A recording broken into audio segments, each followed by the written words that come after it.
Saudara-saudari yang dikasihi oleh Tuhan Yesus Kristus, selamat bertemu kembali dalam program Arus Hayat Voice. Dalam kesempatan ini saya akan menyampaikan firman Tuhan dengan judul Mengenakan Manusia Baru. Pembacaan Alkitab kali ini diambil dari Efesus pasal 4 ayat 24. Dan mengenakan manusia baru yang telah diciptakan menurut Allah di dalam keadil-benaran dan kekudusan dari realitas itu. Surat Efesus pertama-tama mewahyukan bahwa gereja adalah tubuh Kristus, kerajaan Allah, keluarga Allah, dan bait suci sebagai tempat kediaman Allah. Dalam pasal 2 ayat 15 dan 16 dan pasal 4 ayat 24, surat Efesus mewahyukan bahwa aspek tertinggi gereja adalah sebagai manusia baru.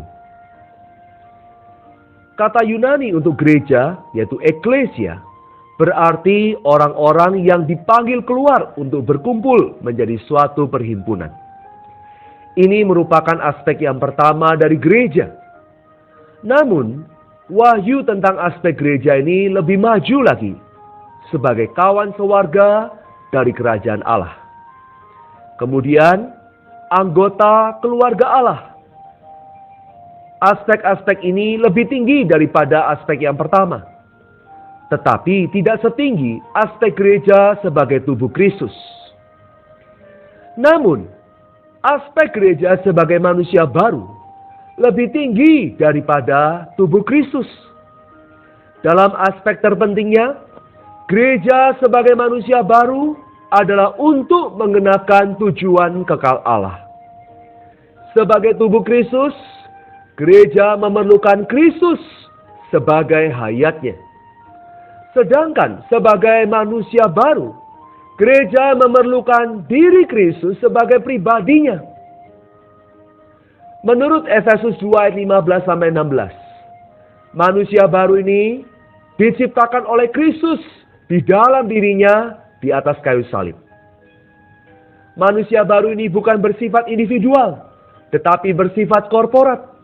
Fakta bahwa manusia baru ini diciptakan dari dua kelompok orang, yaitu orang Yahudi dan orang bukan Yahudi, membuktikan bahwa manusia baru itu bersifat korporat.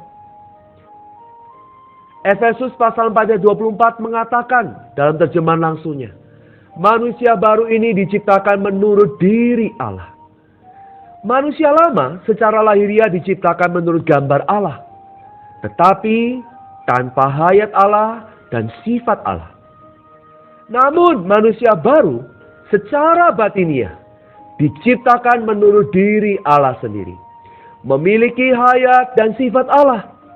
Selain itu, manusia baru ini diciptakan di dalam keadil-benaran dan kekudusan dari realitas itu. Keadil-benaran, bahasa Inggrisnya ialah righteousness. Berarti adil benar terhadap Allah dan terhadap manusia, sesuai dengan jalan keadil-benaran Allah. Kekudusan adalah ibadah, kesalehan di hadapan Allah. Secara lahiriah, segala sesuatu yang berhubungan dengan manusia baru ini adalah adil benar. Secara batiniah, segala sesuatu yang berhubungan dengan manusia baru ini adalah kudus. Keadil benaran di sini menandakan perbuatan Allah. Kekudusan menandakan apa adanya Allah.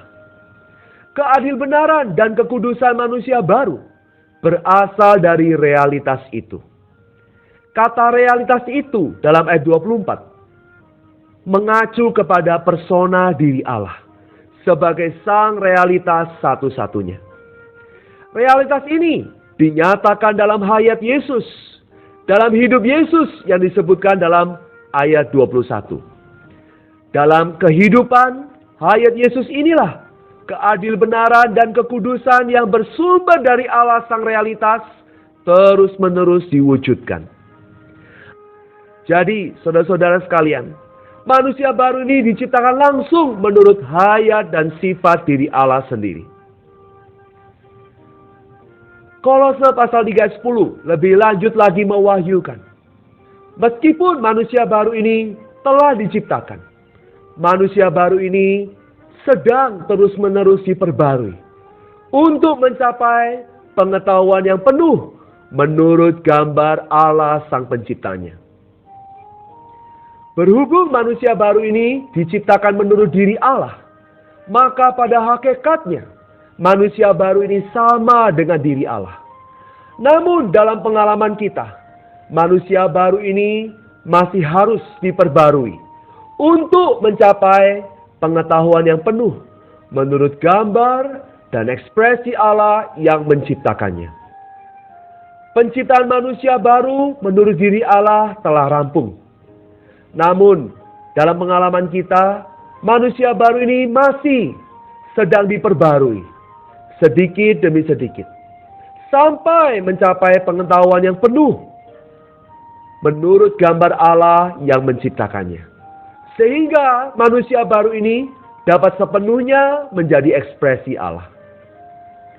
Saudara-saudara yang terkasih, pembaharuan manusia baru ini masih perlu terus terjadi melalui kita menanggalkan cara hidup yang lama, sehingga kita dapat hidup menurut roh perbauran kita. Dalam kehidupan dan pelayanan kita, saudara-saudara, kita masih harus mengakui masih ada hal-hal dosa, perbuatan-perbuatan daging, dan unsur-unsur diri alamiah kita yang dominan, yang utama di dalam diri kita. Bila kita ingin memiliki manusia baru sebagai kehidupan kita, bila kita ingin mengenakan manusia baru, kita harus terlebih dulu menanggalkan cara hidup kita yang lama. Kemudian kita harus membiarkan roh kita menjadi unsur, menjadi bagian yang memimpin, yang mendominasi, yang mengatur dan memerintah seluruh diri kita. Jika kita hidup menurut roh yang telah mendominasi, mengatur pikiran kita, maka proses pembaruan ini akan dengan spontan berlangsung di dalam diri kita. Akan berlangsung di dalam kehidupan dan pelayanan kita. Pembaruan yang terus-menerus inilah sesungguhnya adalah mengenakan manusia baru. Maka saudara-saudara, manusia baru ini dapat mengekspresikan diri Allah dengan sepenuhnya. Dan membuat Allah dapat dinikmati manusia sebagai realitas yang sejati. Mari kita mengenakan manusia baru di dalam setiap penempuhan kehidupan dan pelayanan kita sehari-hari. Mari kita berdoa. Tuhan Yesus, terima kasih Tuhan. Di atas kayu salib Engkau telah menciptakan satu manusia baru menurut hayat dan sifat-Mu. Tuhan Yesus, perbaruilah diri kami terus-menerus, agar kami menanggalkan manusia lama kami, cara hidup kami yang lama, dan mengenakan manusia baru. Kami rindu Tuhan, di dalam manusia baru ini, tidak ada tempat bagi manusia alamiah kami. Kristuslah yang dapat menjadi pribadi manusia baru ini, sehingga Allah dapat terekspresikan dan dimuliakan. Di dalam nama Tuhan Yesus, kami berdoa dan mengucap syukur. Amin. Demikianlah firman Tuhan. Sampai bertemu di kesempatan berikutnya. Kasih karunia Tuhan Yesus Kristus menyertai kita sekalian. Amin.